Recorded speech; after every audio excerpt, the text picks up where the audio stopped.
Sepatah dua kata berarti berapa kata? Oh, berkata-kata. Ya. Soalnya kalau saya itu susah berhenti kalau sudah ngomong. Jadi kalau cuma sepatah dua kata cuma berapa detik ya?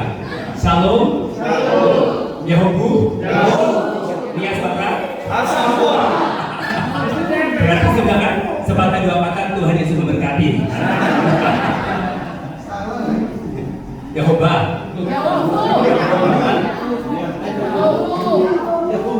Yahobu kan? Yahobu. Udah 4 kata udah ya? Udah ya. Ya, terima kasih luar biasa. Terima kasih rekan-rekan luar biasa juga, dan teman-teman dari My Home Indonesia yang luar biasa juga. Ada Aisyah sebagai koordinator umum kita, ada Esra. Mana Pak Esra? Pak Elisa dari. Coba berdiri Pak Elisa dari. Berdiri dong. Ini sekarang saya di depan harus turun. Ya. Pak Elisa, saya dari seperti Hasto Kristianto. Bukan ini lah. Ini koordinator umum dan sekaligus juga. Ini bendahara umum ini G3233. Oke, terus ada Ibu Regina, Bapak Menteri Ibu Regina ini sekretariat, pokoknya dia darah dagingnya ini lah My Home Indonesia. Oke, terus kemudian di belakangnya ada Kak Agnes. Nah ini yang jurusan sekolah ini LDMT, ya sekolah dan jaringan doa anak juga nasional ya. Terus kemudian sebelahnya Ibu siapa perkenalkan Bu? Rosita. Coba lihat ke belakang. Coba tebak wajah orang mana itu? Orang Nias. Oh, ya. Oke, belakang Pak Ishak silakan kami berdiri Ibu Tuti. Harus tunduk. Ya. Ya. Ya. Apa KTM ya? Menteri UMKM. Nah, sebelahnya yang baju kuning silakan kami berdiri. Horas. Ya. Sudah kelihatan wajahnya. Namanya? Nama saya Nancy Sitorus. Ya. Jelas. Sering datang ke Nias. Jelas. Direktur Bank Sampah Indonesia. Indonesia. Jadi kalau kalian punya sampah-sampah titipin Pak John semua. Ya. Jadi pabrik semua. Oke, dan saya kalau di Filipina nama saya Jeremia. Oh di Filipina. Ya, kalau di Indonesia Jeremia. Kalau di Jawa Romeo, ya. Oke. Jawa banget ya. Aku sudah tahu kan saya lahirnya di bulan Ramadan. Iya. Saya itu dari keluarga Bani Kedar. Ya, makanya nama saya Yeremia itu dikasih pada waktu saya sudah di tahun 1993. Sedangkan saya bertobat saya 1998. Ya, karena waktu itu pada waktu saya diutus ke Surabaya, Ibu Pendeta bilang namamu harus ditambah nama, jangan Romeo katanya. Nanti takutnya ngomel-ngomel terus. Saya mau ngomel, memang saya suka ngomel tentang Injil, saya ngomel. Dan saya paling ngomel kalau gereja tidak ada misi, ya itu saya ngomel pasti. Karena misi itu adalah detak jantung hatinya Tuhan. Amin. Jadi kalau gereja tidak ada misi itu akan mati, ya. Jadi akan mati, makanya saya sering ngomel, ya. Nah, saudaraku, saya kebetulan dipercayakan oleh Tuhan untuk dalam gerakan My Home Indonesia itu di bidang pengembangan D30.33. Jadi setiap kemana-mana pasti mencari pekerja-pekerja Kristus yang akan siap bekerja dan menuai di ladang Tuhan. Ya. Karena Tuhan sudah menguning, ya. Saya mau tanya nih sama orang-orang misi, Tuhan sudah ada belum? Oh banyak banget ya kan Tuhan, bahkan miliaran Tuhan yang ada di seluruh dunia. Ya. Yang kurang apa? Penuai. Ya.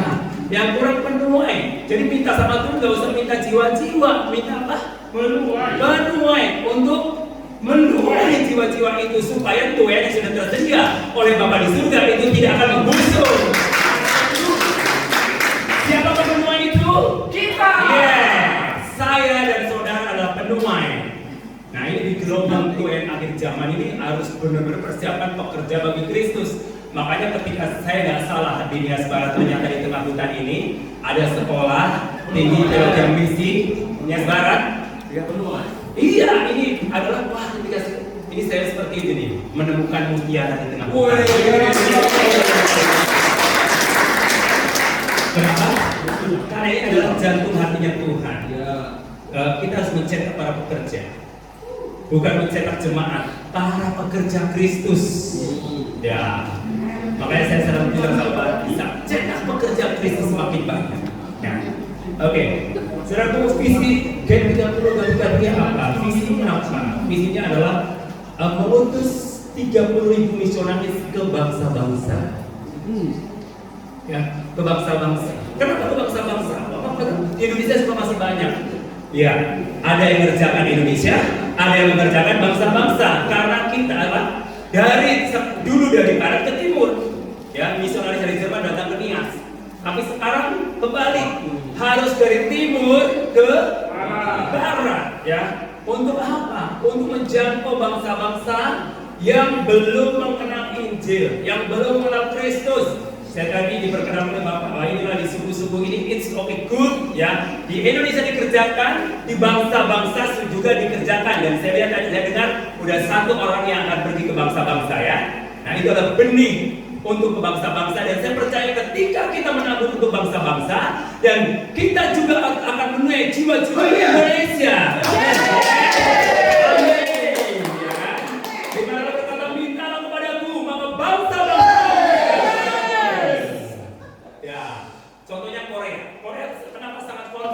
Mengutus misionaris. Saya pernah dengar dari kesaksian orang Korea. Jadi misionaris nggak masih. Kalau saya nggak mengutus misionaris, maka gereja saya akan mati, dia bilang gitu. Dan kedua, negaranya akan bangkrut. Bayangin, dia bilang seperti itu. Berarti bahwa mengutus misionaris adalah satu kunci Tuhan yang besar untuk negara di mana kita mengutus itu, yaitu Indonesia. Bahkan berdasarkan nubuatan, Indonesia ini akan menjadi pengutus misionaris terbesar di seluruh dunia.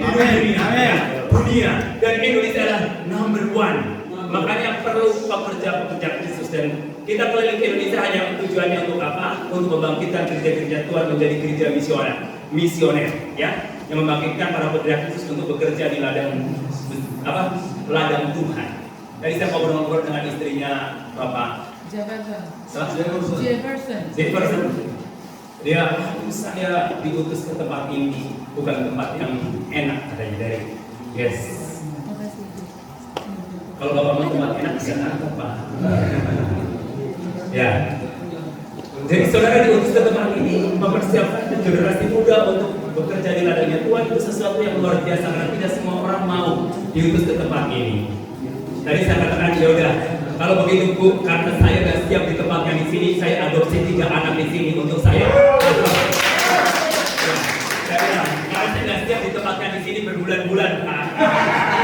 Kalau mungkin untuk seminggu untuk memberikan kuliah pada oke, tapi berbulan-bulan mungkin belum oke. Kalau ke Jepang berbulan-bulan aku siap.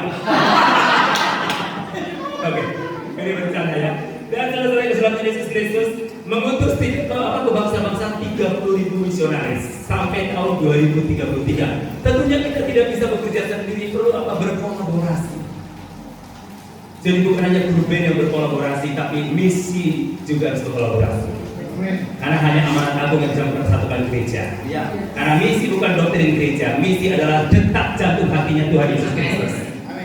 Maka itu Yesus berkata, yang di Injil dari Matius, Markus, Lukas, Yohanes, bahkan di Kisah Para Rasul bicara tentang amanat agung. Bahkan pada waktu dia mau ke surga, dia bicara tentang amanat agung. Pergilah, jadikanlah semua bangsa menjadi murid, ya, menjadi murid. Nah, itu satu perintah. Ketika orang mau naik ke surga, jadi orang pribadi sang Raja Maha Agung mau naik ke surga, dia memberikan satu perintah. Berarti perintah itu sangat penting. Dan itu mau gak mau harus dilakukan. Itu bukan hanya sekedar kalau di dalam istilah orang lain itu sunnah, tidak, tapi wajib. Makanya ini penting banget kalau saudara nanti pergi ke gereja-gereja, kasih tahu supaya setiap gereja Tuhan ada kas namanya kas misi. Saya selalu sampaikan seperti itu. Gimana gereja mau menuai departemen misi itu juga kan nggak ada. Ya, yang mau dituai apa? Apakah perpindahan jemaat? Ya kan? Yang mau itu apa? Ya jiwa-jiwa. Makanya kalau selalu saya cek gereja-gereja ada tempat televisi nggak? Oh nggak ada. Bertobat. Kalau yang nggak ada, betul. Kalau untuk persiapan Natal begitu mewah ya kan?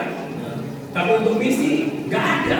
Itu kan tercantum hatinya Tuhan, itulah problem di setiap daerah. Dan saya rindu setiap kota. Ayo ada sekolah misi di setiap kota. Dan ini adalah jawaban Tuhan buat doa saya dunia sekarang ada sekolah misi. Amin. Dan saya baru tahu hari kemarin pada waktu Pak Gulo bicara tentang STT misi ini. Kalau di dunia sekarang ternyata ada sekolah misi. Luar biasa. Tepuk tangan buat dosen-dosennya. Yang benar-benar tinggal di tempat itu membentuk para misionaris yang akan diutus ke daerah-daerah suku terabaikan dan juga ke bangsa-bangsa. Dan mari kita bekerja sama juga dengan Gen 30233 agar kita bisa mengerjakan tugas amanat agung bukan hanya di Indonesia tapi sampai ke ujung bumi. Itulah kerinduan hati Tuhan dan kerinduan hati Tuhan dan tujuan Gen 333 adalah akan berkolaborasi dengan gereja-gereja lembaga misi, sekolah-sekolah misi seperti yang sekarang saya kunjungi. Kita harus berkolaborasi, kita tidak bisa bekerja sendiri. Kita tidak bisa sendirian melakukannya. Kita capek, nggak bisa. Tujuan kita tidak akan tercapai. Amanat agung dari Tuhan tidak akan tercapai kalau kita tidak bekerja sama. Maka dari itu kami hadir di sini. Kita mau bekerja sama, berkolaborasi sesuai dengan kapasitas dan kemampuan yang Tuhan percayakan kepada kita. Ya. Terus kemudian memperlengkapi umat Tuhan menjadi apa? Pemberita Injil. Umat Tuhan, karena pemberitaan Injil itu bukan tugas pendeta-pendeta saja, tapi tugas semua anak Tuhan. Dan kemudian melatih anak-anak muda menjadi profesional berhati-hati dan mandiri di dunia kerja. Artinya begini saudaraku, bahwa yang sekarang sedang saya persiapkan adalah orang-orang yang berhati misi, para profesional muda yang akan bekerja ke luar negeri dan mereka diperlengkapi dengan hati misi dan mereka bekerja. Tujuan utamanya adalah misi dan kedua dia mendapatkan uang untuk support diri sendiri di dalam pelayanan dan mungkin bisa juga nanti support gereja-gereja Tuhan atau pekerjaan Tuhan bahkan sekolah-sekolah misi. Ya. Dan beberapa anak kami videonya ada kan? Nanti diputerin biar mereka tahu. Nanti kalau terakhir nanti kita saksikan video beberapa anak yang sudah diutus ke Jepang dan juga sedang dipersiapkan untuk pelatihan misi di Yogyakarta. Kemudian mempersiapkan yang memutus 30.000 misionaris ke bangsa-bangsa sampai tahun 2033. Ada target kita sampai tahun 2033. Dan kenapa 2033? 2033 itu gereja Tuhan menginjak usianya yang ke-2000 ya. Ulang tahun yang ke-2000 gereja Tuhan. Dan apa yang akan kita persembahkan? Penuai. Yes, penuai dan jiwa-jiwa kita persembahkan kepada Tuhan. Pada waktu Tuhan melihat satu jiwa itu sangat berharga. Contohnya pada waktu Tuhan ketemu dengan orang gila yang digerasa. Saudara, kalau saudara sebagai misionaris nih, calon misionaris, kalau ketemu dengan orang gila, ketemu di rumahmu atau di depan kos-kosanmu, apa yang kau kerjakan? Lari. Hah? Lari. Nah, berarti lo gagal jadi misionaris. Ya, gagal. Karena apa? Karena orang gila itu adalah jiwa. Jiwa. Pada waktu Tuhan ketemu dengan orang gila yang digerasa, ya kan? Setan-setan, dia bicara sama Tuhan Yesus Kristus. Tuhan jangan apa Yesus, jangan kau apa-apakan kami, tolong jangan binasakan kami. Nah Tuhan lihat 2000 ekor babi. Tuhan pilih mana? Kalau saudara pilih mana? 2000 ekor babi atau orang gila? Hah? Dua-duanya. Memang serakah ya. Iya. Kalau saya mungkin pilih dulu yang 2000 ekor babi. 2000 ekor babi dikali 5 juta berarti 10 miliar. Orang gila banyak di jalanan ya. Tapi kacamata Yesus beda. Dia melihat satu orang gila, satu jiwa sangat berharga di mata dia. Makanya ketika satu jiwa bertobat, seluruh malaikat di surga bersorak-sorai. Bersuka cita. Kalau saudara punya mobil mewah, rumah mewah, nggak ada di Alkitab bersorak-sorai itu Yesus tidak. Tapi ketika satu jiwa bertobat dimenangkan, saat malaikat di surga bersuka cita dan bersorak-sorai. Karena hadiah yang terindah dari anak-anak Tuhan adalah mempersembahkan jiwa-jiwa Tuhan itu kepada Yesus Kristus. Dan Yesus sangat bersuka cita ketika melihat anak-anak Tuhan mempersembahkan jiwa-jiwa. Nah, saudaraku, Yang sedang kita persiapkan sekarang, kita di Jogja sedang membuka satu pelatihan misi. Kuliah apa padat, pelatihannya trainingnya padat jadi selama 1 bulan.